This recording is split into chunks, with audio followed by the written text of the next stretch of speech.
I'm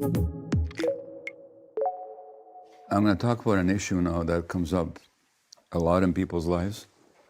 If you read The Myth of Normal, there's a chapter on it. It's a dynamic that's, in my view, responsible for a lot of physical and mental illness, and certainly relational problems. So the sense in which I'm going to talk about now here is the relational aspect. And we've seen examples of it today already, of people having difficulty being themselves for fear of what it'll do to their relationship with somebody else or to the world. So that we live in a society that is so image-based. An image, by definition, is not authentic. An image is an image, but the person behind the image, and don't we just see this? I mean, we live here, or at least we're working here near Los Angeles, which is the world capital of image.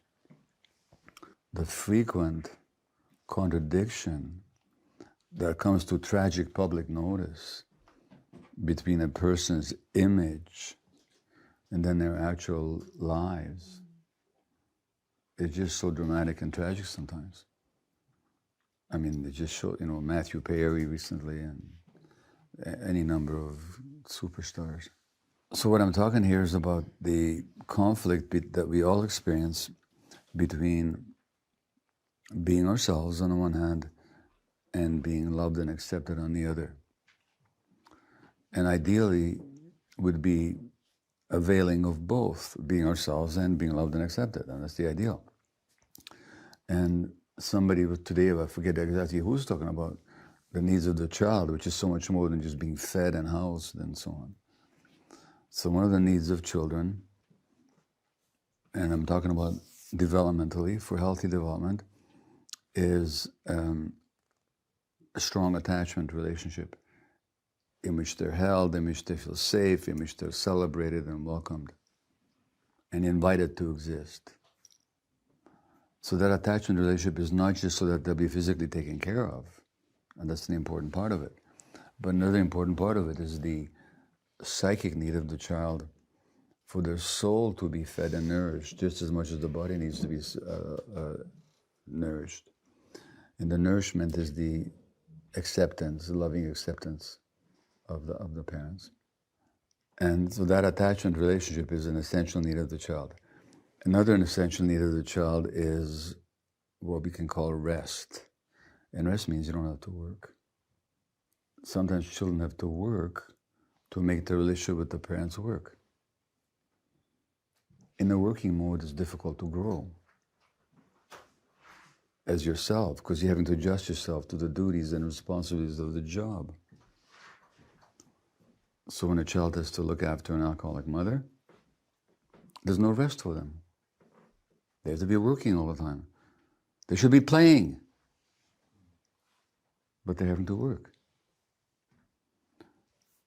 And the third essential need of the child is play.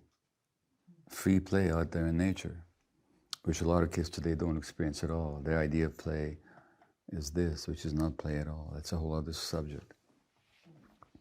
But play is really important for healthy brain development, and all mammals play. Dogs, kittens, lion cubs, bear cubs, they all play. And that play is far more important than formal learning for healthy brain development. The fourth need of the child, and I'm talking about needs that if they're not met, the child is hurt, is the freedom to experience all their emotions and to be able to express all those emotions and have those emotions validated and understood by the parents. Now, we're wired for emotions, along with other mammals. When I say wired, I mean we have brain circuits, brain systems dedicated to those emotions. One of them is anger. Anger is essential. Healthy anger is essential. Can you see why that's essential? Because as soon as your boundaries are invaded, you better get angry. Animals, get out of my space. Other than that, if you can't generate healthy anger, you'll be trampled on.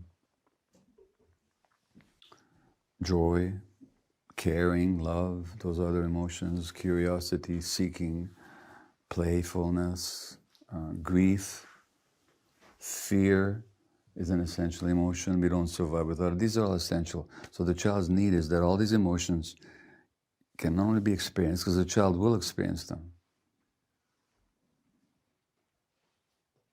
but that they're recognized and validated by the parent. So those are the 4 essential needs. Attachment being the basis for them all. So you might say that the first one, the first 2 of attachment and acceptance and rest, they're what we can call attachment. Experiencing all our emotions and being able to express them, and being able to be as playful as we need to be, we can consider that authenticity. And authenticity means being ourselves, auto, the self. Like automobile is a self-propelled mobile.